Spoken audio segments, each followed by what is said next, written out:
perbuatan-Mu ya Tuhan. Terima kasih Tuhan Yesus, Kau sudah berikan satu hari lagi yang indah ini bagi kami.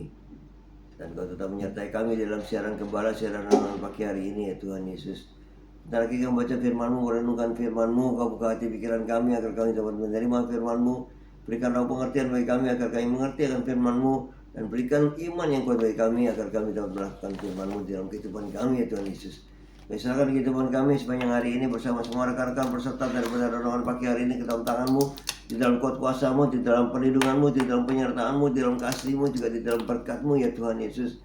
Dan Kau telah berikan kesehatan, kekuatan bagi tubuh kami agar kami dapat melayani Kau lebih lagi. Dalam nama Yesus kami sudah berdoa dan syukur. Amin, amin, amin. Haleluya. Selamat pagi semuanya. Good morning. Haleluya. Puji Tuhan. Sepsi, Esther, Pak Anton, Pak Martin, Bu Martin, Bu Wanda, Pak Budi, Bu Yulan, Pak Budi, banyak Pak Budi ya di sini ya. Weekend, Henry, Bu Rita Herawati, Bu Murijani, Pak Bambang, Bu Vera,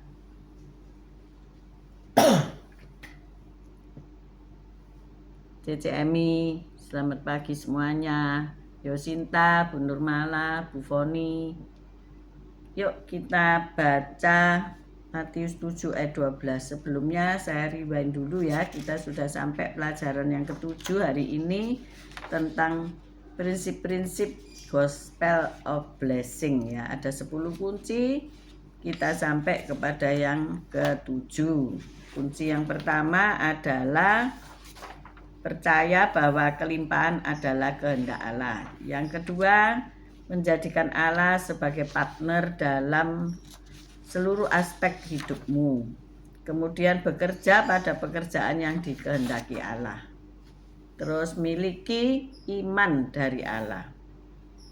Dan berani memulai usaha baru dan memanfaatkan peluang.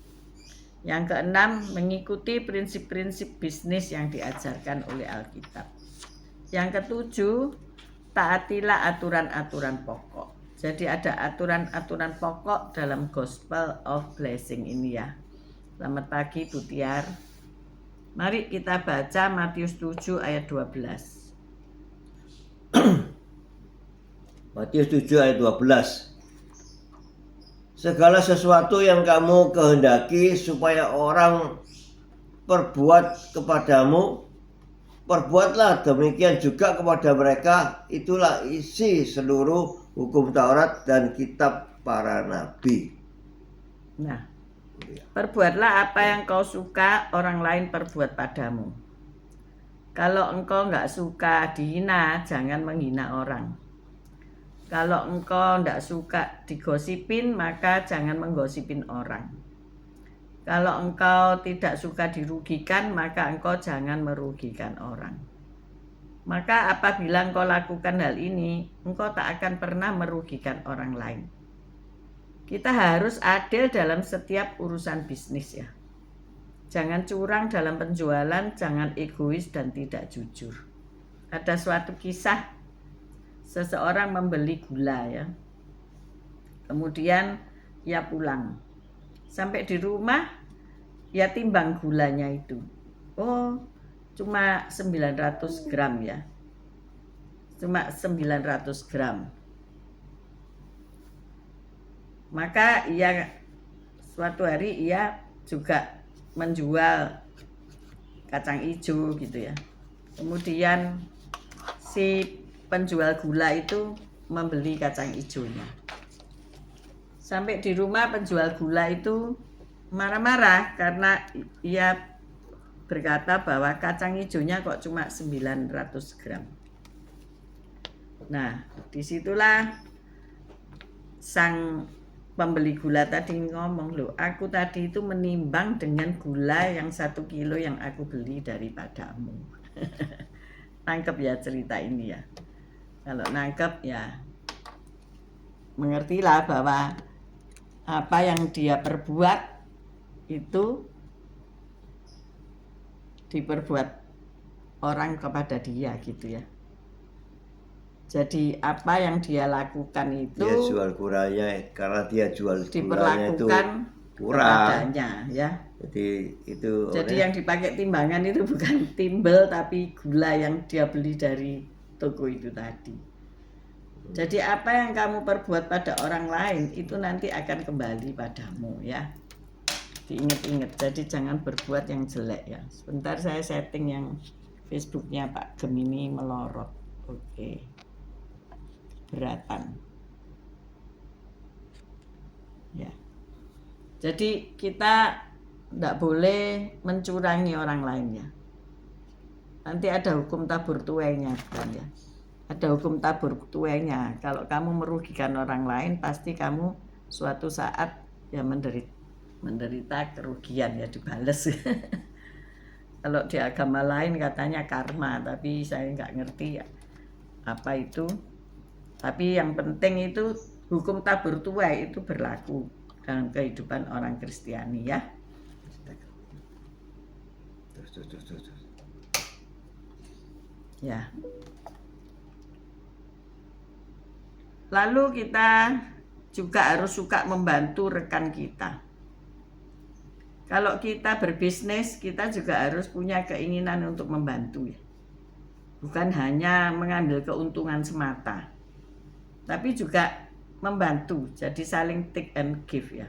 Ya.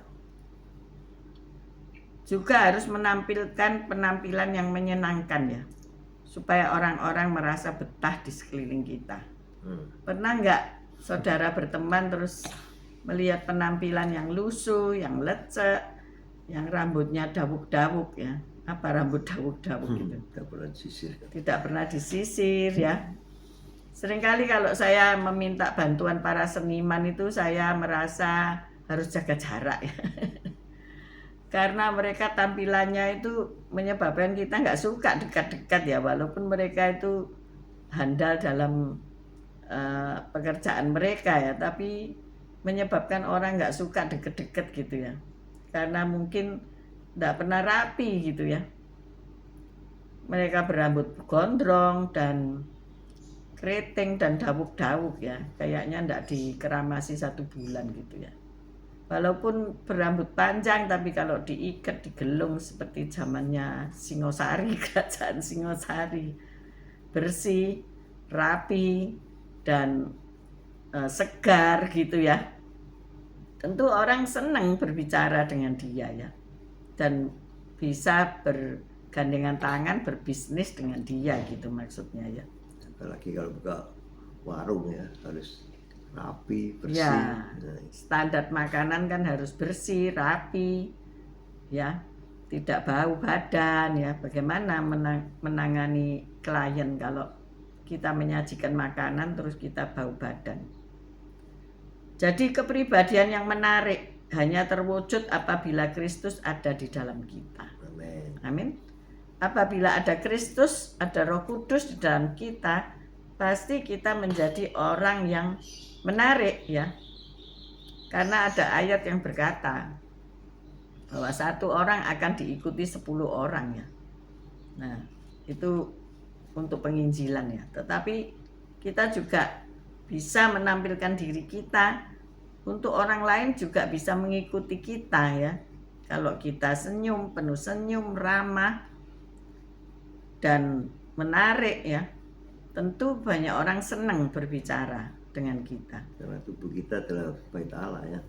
Ya, bait Allah harus dipelihara ya. Dirawat, rapi gitu ya. Wangi. Tidak perlu mahal ya, branded tidak perlu. Tetapi ketika kita tampil wajar ya, bersih. Saya waktu kuliah ada moto, bersih, indah, dan tertib. Bersih, indah, dan tertib. Nah ini penting ya. Semalam kami datang ke rekan pelayanan kami, rumahnya membuat kami galau ya. Karena apa? Tidak bersih, tidak indah, dan tidak tertib. Tidak perlu mahal, pakai marmer, pakai emas di temboknya, tidak perlu. Tetapi ketika kita apalagi seorang wanita ya kita ini. Ayo diperiksa rumahmu. Galau gaduh ndak rumahmu ya. Kalau galau gaduh ayo diperbaiki. Karena itu menunjukkan citra dirimu, siapa kamu. Mungkin nanti rekan bisnismu akan singgah ke rumahmu dengan tiba-tiba. Kok gini ya? Akhirnya ndak jadi bisnis, saudara. Kalau perlu dikasih lomba ya, siapa rumahnya yang paling bersih ya. Kami pernah mengadakan begitu ya. Lomba sidak. Apa itu? Seluruh jemaat Sidak siapa itu yang apa? bagus. Inspeksi Inspeksi mendadak ya. Itu ada yang menang, ada yang kalah ya. Yang terbersih dan terkotor. Jadi ayo kita bersih, indah, dan tertib. Amin. Amin. Penampilan seseorang tidak diukur dengan ketampanan atau kecantikannya ya, namun datang dari manusia batin. Tak salah kita berpenampilan top ya, pakai high heel, pakai tas branded, rambutnya ikal, rapi penampilannya, wangi, tidak salah. Ada istilah yang apa? Inner beauty ya. Ya, inner beauty. Tapi ketika bercakap-cakap atau mengeluarkan komentar tidak cocok dengan penampilannya. Jadi yang sangat menarik adalah yang keluar dari manusia batin. Perhiasan batin, apa itu? Kelembutan dan roh yang tenang. Nah, ini roh yang tenang. 1 Petrus 3 ayat 1 sampai 4. 1 Petrus 3 ayat 1 sampai 4. 1 Petrus 3 ayat 1 sampai 4. Ya. 1 Petrus 3. Hidup bersama suami istri. 1 Petrus 3 ayat 1. Demikian juga kamu, hai istri-istri, tunduklah kepada suamimu, supaya jika ada di antara mereka yang tidak taat kepada firman, mereka juga tanpa perkataan dimenangkan oleh kelakuan istrinya. Jika mereka melihat bagaimana murni dan salehnya hidup istri mereka itu, perhiasanmu janganlah secara lahiriah, yaitu dengan mengepang-epang rambut, memakai perhiasan emas, atau dengan mengenakan pakaian yang indah-indah, tetapi perhiasanmu ialah manusia batinnya yang tersembunyi dengan perhiasan yang tidak binasa, yang berasal dari roh yang lemah lembut dan tentram, yang sangat berharga di mata Allah. Amin. Amin. Ini kok ayat untuk wanita ya. Kalau kita berkongsi, orang akan melihat di balik seorang pria pasti ada seorang wanita yang bisa diandalkan. Tetapi ketika melihat dandanan wanita ini glamor, hidupnya bermewah-mewah, mungkin kongsi mikir ya. Yang ngajak kongsi akan mikir gitu ya, akan mikir 2 kali. Demikian juga ketika kita sebagai wanita sebaliknya ya, terlalu berkuasa atas suami ya, tidak tunduk. Mungkin suami lebih banyak diem, tapi si wanita lebih banyak bercakap, berbicara. Orang juga akan mikir gitu ya. Jadi kita ini harus berubah ya. Ketika Roh Kudus masuk dalam hidup kita harus punya yang pertama, yaitu kita tunduk pada suami, itu bagi istri ya. Dan suami harus mendengar kata istri dan mengasihinya. Ada banyak orang menuntut bahwa wanitanya harus tunduk, tapi suami jadi semena-mena karena kata tunduk tadi ya. Nah, itu nggak benar. Sebetulnya adalah suami mengasihi istri ya. Mengasihi ya dalam arti apa, Pak Gem? Mengasihi bagaimana caranya mengasihi istri? Mengasihi ya harus praktek ya, juga omong, jangan ngomong aja. Ya, prakteknya kayak apa? Ya melayani, mengasihi itu melayani apa yang dibutuhkan istri ya. Apa? segalanya. Istri mulai butuh apa? Istri butuh apa ya? Kasih sayang, ya. sayang, Kalau gitu. bicara ndak boleh bentak-bentak, Nah, ya. itu ya. Kalau bicara ndak boleh Lemah seperti lembut, preman, ya nggak toh, boleh seperti bentak-bentak. pangeran gitu loh. Itu saya ajarkan meminta itu maaf, tolong, terima kasih. 3 Nah. kata yang harus kita lakukan setiap hari. Maaf, minta tolong, terima kasih. Ya, waktu istri masuk kamar mandi lupa bawa anduk, nah itu, wah, ambilkan anduk. Ambil dewe. Tapi Jadi jarang karena ya istri lupa bawa anduk. saya suami-suami ya. Biasanya ya suami Ya, yang itu. teriak, "Ma, andukku di mana?" gitu ya. Nah itu terus kan kita enggak bicara demikian. Maaf ma, andukku ketinggalan, tolong diambilkan. Nah itu. Pernah nggak? Nah, setelah diambilkan, terima kasih ya Maya. Ya, Kayaknya karena itu di itu sinetron ya. itu jarang sekali kita lakukan karena itu sudah kehidupan kita sehari-hari sih. Ngapain sih minta maaf? Ngapain sih terima kasih? Sehari tiap detik ya kita ketemu. Walaupun tidak gitu. berkata minta tolong dan terima kasih, tapi kalau kata-katanya itu Lemah lembut, datar ya, ndak datar. tinggi nadanya, ya orang itu mau menolong gitu ya. Jadi ini salah satu contoh bahwa suami mengasihi istri. Artinya apa? Ia bertanggung jawab terhadap kehidupan istrinya, ya. Kasih itu bertanggung jawab. Bukan kasih-kasih uang, kasih-kasih barang, bukan itu semata ya. Tetapi kasih itu adalah bertanggung jawab atas kehidupan istrinya, baik itu sehat maupun sakit. Ya, kalau istrinya sakit, suami-suami bisa nggak ngerawat istri? Ayo. Di sini ada suami-suami toh. Gitu. Pak Franky, Pak Martin, siapa lagi? Pak Henry. Sanggup nggak ngerawat istri kalau istri sakit ya? Sanggup, pasti ya sanggup kalau dia mengasihi istrinya. Ya, kalau ada kasih itu pasti sanggup, disanggupkan oleh Tuhan. Kemarin rekan kami harus merawat suaminya yang hanya berbaring di ranjang ya. Suaminya tinggi besar, tapi untungnya dia juga lumayan besar. Tapi dia juga mengeluh ketika gantiin pampers suami ya, karena kan gimana suruh miring sana, suruh miring sini yang gantiin pampers ya. Dan pada suatu hari mungkin suaminya kesakitan ya, dan dia dibentak gitu ya. Dan pada akhirnya suaminya kemudian menangis. Dia dibentak, dia bilang, ya aku ngerti lah, karena dia kan capek ya. Tinggal di ranjang saja, nggak bisa jalan gitu ya. Jadi mengebentak. Tapi setelah ngebentak, suaminya menangis. Dan istrinya, suaminya minta maaf. Maaf ya Ma, tadi aku itu membentak kamu, katanya begitu.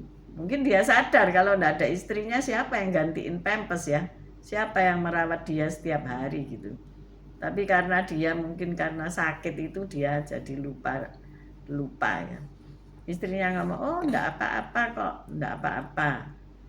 Dia bilang begitu. Nah itulah bukti daripada kasih sayang suami dan istri ya.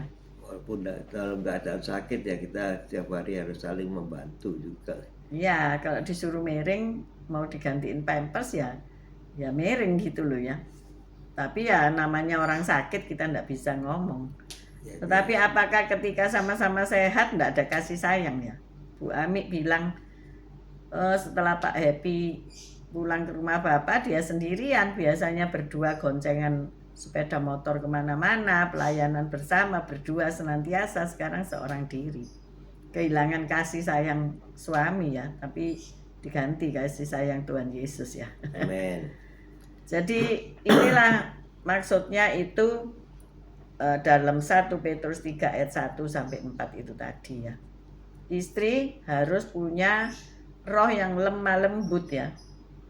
Kalau Anda merawat suami sakit, kira-kira Anda yang ngebentak atau suami yang kebentak? Kalau kepegel aja dibentak. Bentak-bentakan saudara, bentak-bentakan ya cepet aja pulang ke rumah Bapak ya, daripada hidup dibentak-bentak terus. Ya kadang-kadang istri kan bisa sensitif ya. Mungkin tidak ada maksud apa-apa tapi suara nada tinggi ya. Waktu itu istri lagi sensitif, bisa tersinggung, bisa terluka, bisa sama-sama terluka. Jadi pada pagi hari ini ayo jangan saling melukai, ingatlah tadi Matius 7 ayat 12 ya, kita baca sekali lagi. Ternyata ini ada dalam aturan-aturan pokok berbisnis ya. Hubungan antara suami istri di dalam mendukung bisnis, entah itu bisnis istri atau bisnis suami, ternyata luar biasa ya. Alkitab ini mengajar kepada kita satu hal yang kita harus lakukan, yaitu kasih ya. Matius 7 ayat 12. Segala sesuatu yang kamu kehendaki supaya orang perbuat kepadamu, perbuatlah demikian juga kepada mereka. Itulah isi seluruh hukum Taurat dan kitab para nabi. Nah Amin. ini ya, apa yang kamu tidak kehendaki orang perbuat padamu, jangan kamu perbuat pada mereka. Kalau kamu menimbang takaran, timbanglah dengan takaran yang benar ya. Setiap tahun itu timbangan bisnis itu ditera ya. Ditera ulang. Nggak tahu sekarang ditera apa enggak? Ditera setiap tahun ada. Timbangan emas juga ditera. Ditera setiap tahun ada. Ya, setiap tahun orangnya datang menera ulang ya. Jadi itu supaya kita menjual dengan sebenarnya ya, tidak manipulasi. Pedagang pasar itu coba dicek. Kadang-kadang dikasih pemberat ya. Di bagian yang ditimbang.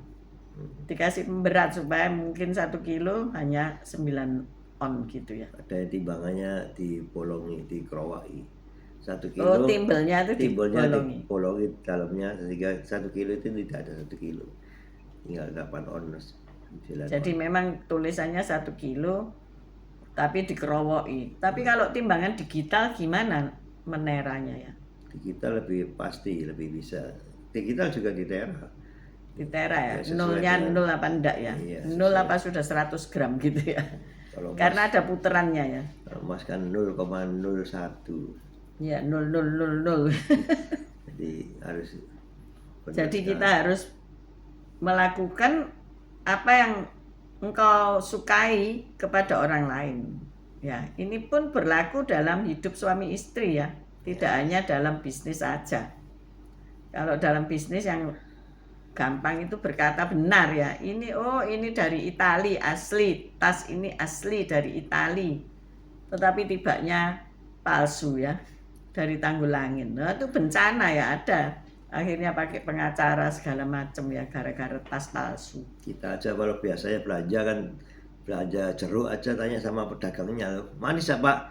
Ya dia tentu ngomong manis, mana ada pedagang ngomong kecut kan kamu ya jadi beli. Semuanya Jadi- manis. Jadi jujur ya, kejujuran. Tapi saya punya Ya, toko manis agak buah kecut gitu yang ya, kadang-kadang ngomong dia apa katakan. adanya dan dia menjadi besar ya. Dahulunya dia jualan di PKL ya, di emperan, di jalanan, di tepi jalan pakai tenda.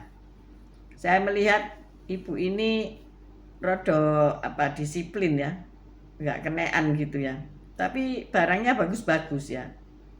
Ya udah langganan di situ karena lebih murah dari supermarket.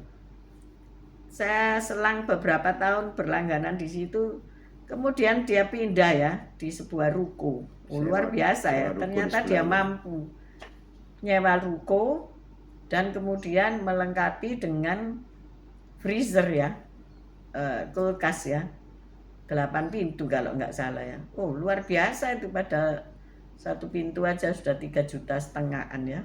Ya benar ya, 7 juta apa 3,5 juta. Satu. Iya, dan buah-buahnya tetap buah-buah yang fresh ya, dan yang bosok-bosok itu sudah disendirikan sama dia, sehingga saya berlangganan di situ dan merasa nggak ditipu gitu ya.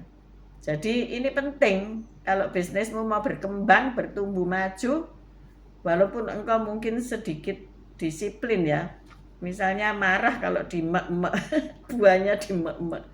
Nah, itu kalau saya ke luar negeri saya tidak berani loh megang buah kalau ada penjaganya ya. Bu Lili mungkin ngerti ya, di New York ayo coba beli apel atau beli apa yang ada seperti di kios kecil gitu, terus ada orang yang nunggu. Saya cuma tuding aja, ini 1 kilo gitu ya, ini mungkin berapa buah. Wih, saya baru mau megang, kepengen megang. Orang sini kan antik Biasa. ya kalau kalau Mulai beli lagi, buah itu dipencet-pencet. Lah itu besok lah gosong semua. Kena garamnya keringet kita ya. Apel dipencet-pencet sih. Maksudnya apa?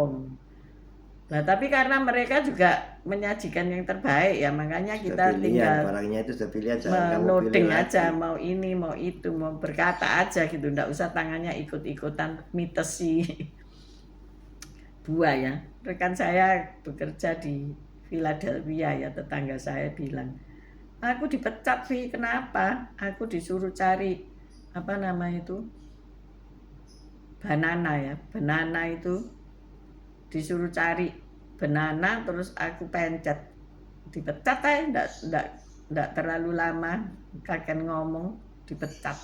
Karena apa? Banana itu harus dilihat fotonya ya. Ada yang kuning, ada yang hijau, ada yang semu hijau, itu ada suatu lingkaran yang menunjukkan itu kematangannya ya. Kalau engkau disuruh carikan kematangan yang ini gitu ya, terus mbok penceti ya meneh dipecat. Dak kerja. Jadi inilah pengetahuan ya, kita mentaati aturan-aturan pokok. Jadi sebelum kita bekerja, kita harus ngerti ini tata cara kerjanya bagaimana. Misalnya kita bekerja pada supermarket, bekerja pada perusahaan, nanya jam kerjanya, disiplinnya bagaimana, bla bla bla, sehingga kita bisa mentaati aturan-aturan pokok mereka, dan jangan lupa aturan pokok dari Alkitab. Yaitu saya ulangi, Matius 7 ayat 12. Segala sesuatu yang kamu kehendaki supaya orang perbuat kepadamu, perbuatlah demikian juga kepada mereka. Itulah isi seluruh hukum Taurat dan kitab para nabi. Nah, ini ditulisnya di Perjanjian Baru, dan ini yang berkata adalah Tuhan Yesus. Kalau ada orang yang berkata, oh hukum Taurat tidak berlaku, salah ya. Hukum Taurat itu satu titik pun tidak dihapus. Tapi kita tidak lagi melakukan hukum Taurat secara letterlek ya, melainkan sudah dirangkum di dalam satu kata yang berjudul kasih. Dan itu lebih daripada hukum Taurat ya.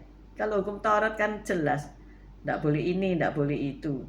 Tetapi kasih, engkau harus punya Roh Kudus di dalam hatimu ya, untuk melakukan apa yang kamu tidak sukai, jangan kamu perbuat pada orang lain. Nah itu tidak ada hukumnya yang tertulis ya, tetapi engkau harus melakukan itu di dalam seluruh kehidupanmu keseharian. Hukum kasih ya. Ya, baik itu dalam rumah tangga, dalam pelayanan, dan di dalam bisnismu. Kalau itu kita lakukan, pasti bisnismu sukses, berhasil, dan beruntung. Jadi catat baik-baik ya. Alkitab ini tidak pernah salah ya, tidak pernah bohong.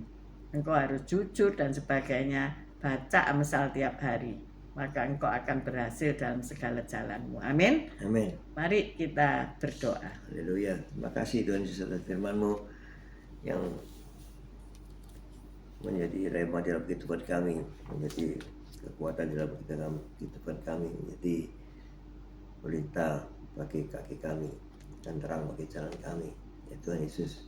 Sehingga kami mau menuruti aturan-aturan yang sudah Engkau tetapkan bagi kami di dalam, terutama di dalam perdagangan, pekerjaan, sehingga kita bisa berhasil dan beruntung kalau kita menuruti semua aturan-aturan yang ada, juga aturan daripada Engkau Yesus, sehingga kami bisa melakukan semuanya yang terbaik bagi di dalam pekerjaan kami, sehingga menyukakan banyak orang, sehingga pekerjaan kami yang kami lakukan sesuai dengan aturan dan kami bisa melakukannya dengan baik, sehingga pekerjaan kami menjadi berhasil dan beruntung. Terima kasih Tuhan Yesus. Haleluya. Amin. Bapa, kami berdoa bagi mereka yang hari-hari ini mengalami kesulitan dalam berusaha berbisnis. Ajarlah mereka untuk berbisnis menurut ketentuan-ketentuan ilahi. Kami percaya ketika mereka melakukan sesuai dengan hukum-hukum Tuhan, maka mereka pasti berhasil dan beruntung. Tuhan, kami tidak mau cuma berhasil ya, tapi tidak beruntung. Kami harus mendapat untung dari seluruh pekerjaan kami. Karena itulah yang akan menghidupkan kehidupan rumah tangga kami semuanya. Berkatilah mereka yang baru merintis usaha ya Tuhan. Kirimlah pelanggan-pelanggan, klien-klien, orang-orang yang memakai jasa ataupun perdagangan mereka. Terima kasih ya Bapak. Kami juga berdoa untuk orang-orang yang bekerja baik di Indonesia maupun di luar negeri. Beri mereka kesehatan ketika cuaca terlalu panas atau terlalu dingin, agar mereka dapat bekerja dengan seksama dan dapat menghasilkan, membawa pulang hasil-hasil dari pertanian dalam tanda kutip mereka, yaitu ladang-ladang mereka. Tuhan, kami juga berdoa untuk kesehatan mereka. Kami berdoa untuk anak Sydney, untuk Elia yang sakit di rumah sakit Delta Surya. Tuhan jamah dan Tuhan berkati agar mereka sehat kembali. Terima kasih ya Tuhan. Kami mengangkat kedua belah tangan kami untuk menerima berkat dan kasih Tuhan. Tuhan memberkati engkau, Tuhan melindungi engkau. Tuhan menyinari engkau dengan wajahnya dan memberikan engkau kasih karunia. Tuhan menghadapkan wajahnya kepadamu dan memberikan engkau damai sejahtera. Terimalah berkat dari Allah, Bapa, Putra, dan Roh Kudus, berkat kasih, sukacita, damai sejahtera, mulai pagi hari ini sampai Maranatha Tuhan Yesus datang untuk kedua kalinya, bahkan sampai selama-lamanya. Mari yang sudah menerima berkat Tuhan, katakan bersama, amin, amin, amin. Haleluya. Tuhan Yesus memberkatimu semuanya. Haleluya. Selamat pagi Bu Lili, Bu Kosta, Bu Ami, Bu Yulan, Pak Yusak, Frankie, dan semua yang tidak bisa kami sebut satu persatu. God bless you all. Baik yang nanti siang, nanti malam mengikuti siaran ini. Tuhan Yesus memberkati. Amin, amin, amin. Amin. Haleluya.